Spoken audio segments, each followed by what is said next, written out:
Hello,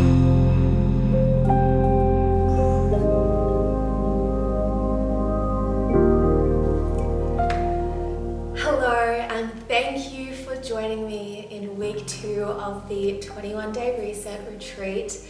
This week, as you can probably tell, is all about grounding. So it's about grounding, but also about rituals. I firmly believe that our daily actions shape our future, and being present is so important, and grounding in the present moment is so important. But we must be conscious that we are working towards a future that we are dreaming of. So last week was all about intention setting, about dreaming. But this week, I want you guys to really ground into the daily rituals and practices that are going to get you to those dreams. So it's all well and good to have a beautiful vision, a beautiful idea. But if you aren't making the conscious actions in your day-to-day life to get you there, yeah, it's going to be really hard, because these things, miracles do happen. Beautiful synchronicities do happen when you're really in tune. However, you still have to work towards them. Hard work is always going to be a factor of life. If you want to reach new heights, you have to put in the work, both mentally and physically and with your actions, to be able to get there. So in week 1, when you first started this 21-day reset, you probably felt super motivated, maybe doing all the workouts, doing the stretches, doing the journaling. But for some of you, it's come to week 2 and you probably have a little bit less motivation. You're probably thinking, oh, I have to go do this workout. But I want you to actually love this process. And it is so fair that, maybe some part of this, maybe the workouts aren't specifically the best way for you to move your body. And I'm so open to, developing this retreat in the future to be able to best serve you. But we do all have our own distinct needs for our body, for our mind. But I think discipline is really important, because, not every day you're going to wake up and really want to eat healthy, nutritious vegetables and fruits. And not every day you're going to want to go for a run if that's what your routine is, or whatever kind of movement that that feels good for you. Some days you just don't feel like doing it, and that's where discipline comes in. And the thing is, I wholeheartedly believe you 100% have to listen to your body first. But there's a difference between listening to your body and realizing you need rest and being lazy. And I think a lot of people also sometimes kind of rationalize them not doing something because they're like, oh, I'm tired. But in reality, doing that thing would actually benefit them a lot. So I've totally been there in the past. I'd be like, oh no, I'm too tired to go do a workout, or I'm too tired to go for a walk. But often on the days that I'm like, oh, fine, I'll go do it, I feel 100 times better afterwards. And the thing is that, as you become more conscious in your day-to-day life, you'll realize when you really need to take a rest versus when you're just putting it off. So rituals are really important, because when we do lack motivation, we fall back to our habits. We fall back to our rituals, our ingrained way of life. So what I really want to do throughout this week is help you to change those habits or develop new habits that are going to best serve you in the long term and help you to live the life you have dreamed of. So this week's mindfulness practices are focused on grounding rituals that can become a part of your long-term lifestyle. So I am all about sustained lifestyle change. Fad diets, quick fixes, they do not work in the long term, because you do revert back to your habits. You revert back to that baseline frequency that you have cultivated.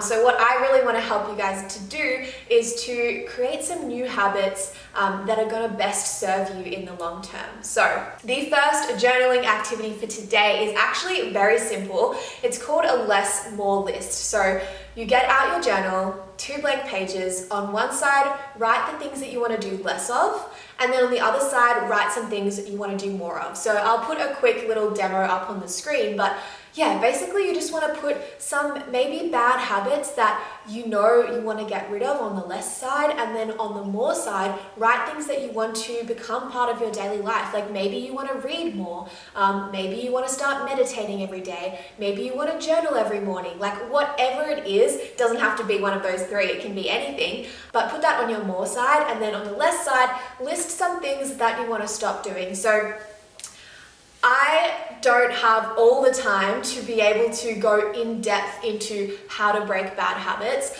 However, if you have the space and the time, I highly recommend reading the book Atomic Habits. It is so helpful in learning some techniques that can help you to break negative habits and also to help build new habits. So in this week, I'm going to be talking more about building new habits, but if you have identified some bad habits that you want to break, I mean, that's great in itself because you've identified it, become conscious of it, which is always the first step. But then if you want some tools and strategies to help you to get rid of those bad habits, I highly recommend reading Atomic Habits by James Clear. But anyway, so going on to the next part of this mindfulness activity for this week, it is about habit formation. So I want you to pick 2 of the things that you wrote on your more list. And we are going to focus on those 2 habits for the rest of the retreat and going on from there. So what I've done, for those of you who have access to the ebook, you have a habit tracker. And what you can do there is write in your habits and then every day tick off the habit. So I recommend that you print out that document and then stick it either on your fridge or somewhere that you see every single day, maybe your mirror, in your bathroom, whatever it is, and then go and manually tick off that habit every time you do it, because manually actually going and ticking it off with a pen, it's really satisfying. If you want to make it even more satisfying, you could buy some stickers. I used to do this in high school when I needed to study or like practice my flute or whatever it was. I would get these little gold stickers and like put it on the days, and I mean, it works for some people, for others ticking is enough with a pen, but if you want to do the gold star thing, totally do that. It just helps to get that little,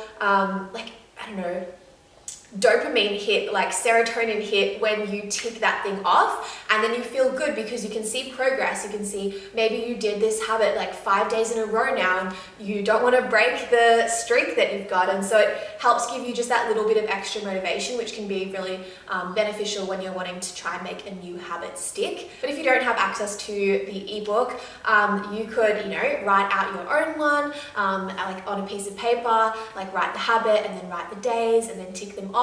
But yeah, if you do have access to the ebook, you can just easily print that out.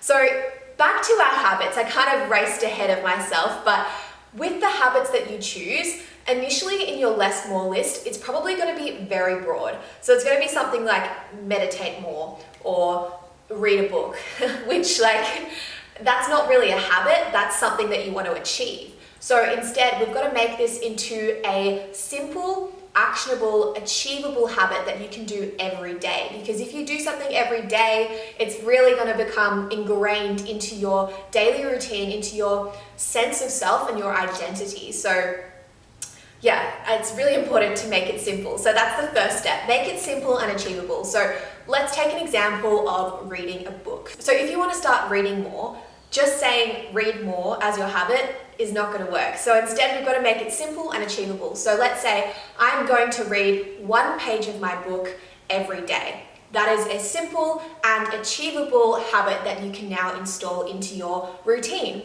So that is a really good practice to do for each of these habits. Make it simple and achievable.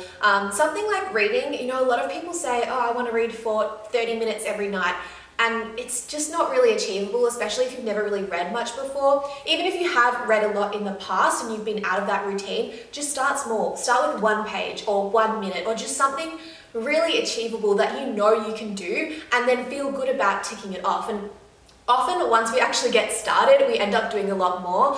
So I did this myself with meditation. I said, meditate for at least 1 minute a day. And then I found that I would end up meditating for 5-10 minutes.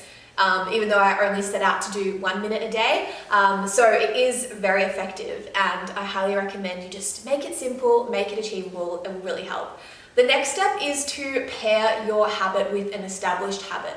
So again, for the example of reading a book, instead of just saying I'm going to read one page of my book every day, say I'm going to read one page of my book every night when I get into bed before I go to sleep. So what that does is it's pairing something you already do with something that you want to do, and it makes you so much more likely to do it, because every time you get into bed you think, oh, I have to read my book. Like, that's just, you pair them together and those neural pathways form that link one habit with a new habit, and it just makes it work so much better. So yeah, definitely pair it with an existing habit. If you've read Atomic Habits, this is the idea that James Clear calls habit stacking. It's so good. Like, please read Atomic Habits if you haven't already. It's such a good book. It's so practical and great. And yeah, if you want to create the life of your dreams, you have to do these daily practices, these daily rituals to get you there.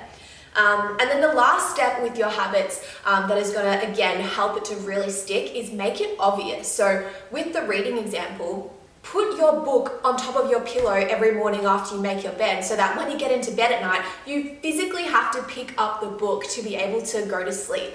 So that's just like making it so obvious that you need to read your book, and you really can't forget. You could only make an excuse at that stage because you physically picked it up. Like, you've consciously recognized that you wanted to read that night, even if it's just one page. So yeah, make it obvious. Another really great example of this is, say you want to start going to the gym every morning. Putting out your gym clothes the night before is a really great tool to make it obvious, because you've already prepped it ahead of time, and it's right there staring at you, and you're just like, oh, okay, I'll go to the gym, I'll do a workout. So that's another great way to make it obvious. So all of these steps, again, are in the ebook outlined, and if you have read Atomic Habits, you'll probably have heard of some of these things before. But yeah, I was so inspired after reading that book that I really wanted to incorporate some of those principles into this retreat, because I think it's so important in creating your dream life, is actually having those habits. So now that you have your two habits that are achievable, that are obvious, and that are paired with established habits, I want you to write them down in your journal. And then what happens from there is that accountability thing that I mentioned earlier. So ticking them off every day that you do them, it's going to help you keep accountable. And then another extra step, which you can take if you want to, is getting an accountability partner. So either a friend, a family member, or you could hire a coach or a mentor, someone that will keep you accountable. Just while you're in the beginning stages, having that accountability can be really, really helpful. So yeah, setting up something with either a coach or a mentor, or a friend or family member where you can be that accountability partner for each other, can be really helpful. But if you don't have someone in your life who can be that accountability partner for you, having that habit tracker is going to be your everything. Like, just make sure you're really consistent with it. And I mean, it's okay if you have one day that you don't do a habit, like, or a couple of days, like, life happens. But that is why we want these habits to be really small and achievable and simple, because then it's not going to take that much time out of your day to do these things. So that's the biggest tip, is to make it simple and achievable, because that's going to help ingrain that habit into your lifestyle, into your identity, and just become a part of you, because your daily actions and your daily practices are a reflection of who you are, your identity, and also who you want to be. Like, do you want to be unfit, unhealthy, unwell? No. So why would you commit to being sedentary and eating junk food and, not doing things that bring you peace and happiness? Like, if that's not who you want to be, you have to change your habits and your daily practices in your daily life. And it is so transformative. Like, small habits can make such a big impact on your life. Creating new habits, and yeah, I feel like it's so underrated, but it is one of the most important things that I hope you take from this whole retreat, is that creating daily practices, daily rituals, daily habits, whatever you want to call it, is so incredibly important, because yeah, it helps you to create the life of your dreams. What you do in the present moment is the most important thing. So if you are being conscious and doing things that align with who you want to be, you're so on the right path. So I really hope this week's activities can be beneficial to you. Again, if you are in our Facebook community, please let me know how you go and how you are enjoying the retreat.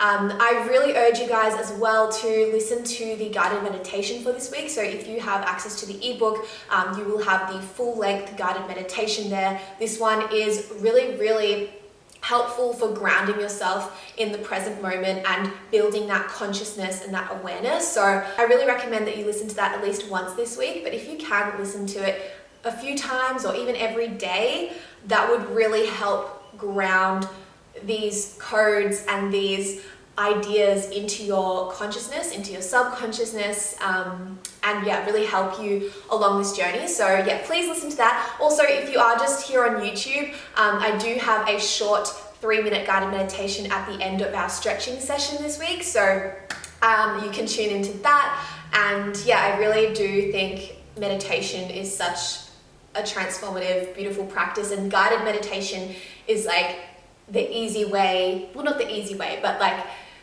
such a welcoming way to get into meditation. I feel like, you know, the traditional sense of just sitting and like clearing your brain, sometimes that can be hard for people to connect with, especially in the beginning, but a guided meditation I feel like is a really great way to help kind of ease you into that path. So I really urge you to please listen to those meditations. I've put a lot of love and presence, and yeah, I've poured a lot into those, so I really hope that you get the most out of them. I'm sending you all so much love. Thank you so much for being here, for showing up, and I can't wait to see how you guys go this week. So yeah, have the most beautiful day, and I'll see you next time. Bye.